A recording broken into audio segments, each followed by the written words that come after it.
dat we daar op dezelfde lijn zitten en ik ondersteun die in uw acties. Je donne la parole maintenant à monsieur Benachok, s'il est encore là. Pour sa question, je vois. Yeah. Oui, il est là. Voilà.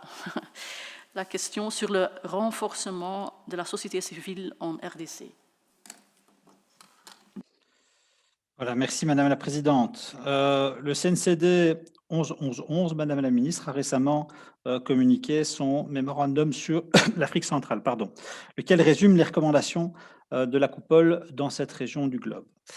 Parmi les 4 grands enjeux exposés dans ce texte, je voudrais m'attarder surtout sur le second, qui concerne le respect des principes démocratiques, des droits humains et le renforcement de la société civile.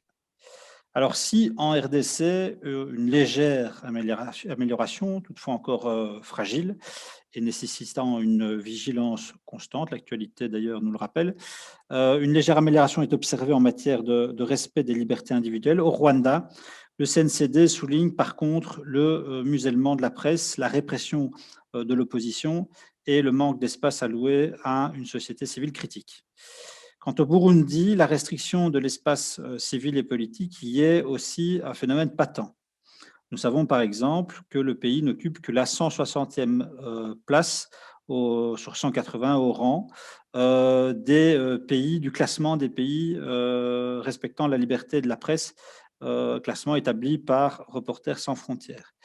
Les suggestions du CNCD sur ce thème sont très nombreuses et je ne saurais pas toutes les évoquer. Elles vont de l'augmentation de l'assistance financière à la société civile en proportion de celle de l'aide publique au développement, au maintien des financements du Bureau conjoint des Nations Unies pour les droits de l'homme, en passant par le renforcement du système belge de protection et d'accueil des défenseurs des droits humains menacés. Et donc, Madame la Ministre, sur cette base-là, je voudrais vous poser les questions suivantes. D'abord, avez-vous pris connaissance de ce mémorandum? Quelles sont les actions qui sont mises en place afin de répondre aux attentes exprimées au sujet de cette problématique, du respect des principes démocratiques, des droits humains et du renforcement de la société civile? Et enfin, concernant la question de la gestion des ressources naturelles au bénéfice des populations locales, je souhaiterais savoir comment vous accueillez la demande qui est faite de soutenir la société civile de RDC dans son contrôle de l'application du nouveau code minier. Voilà, je vous remercie. Voilà, merci Madame la Ministre pour votre réponse très, très complète, très exhaustive. Là encore, évidemment, on partage les mêmes préoccupations et c'est très bien.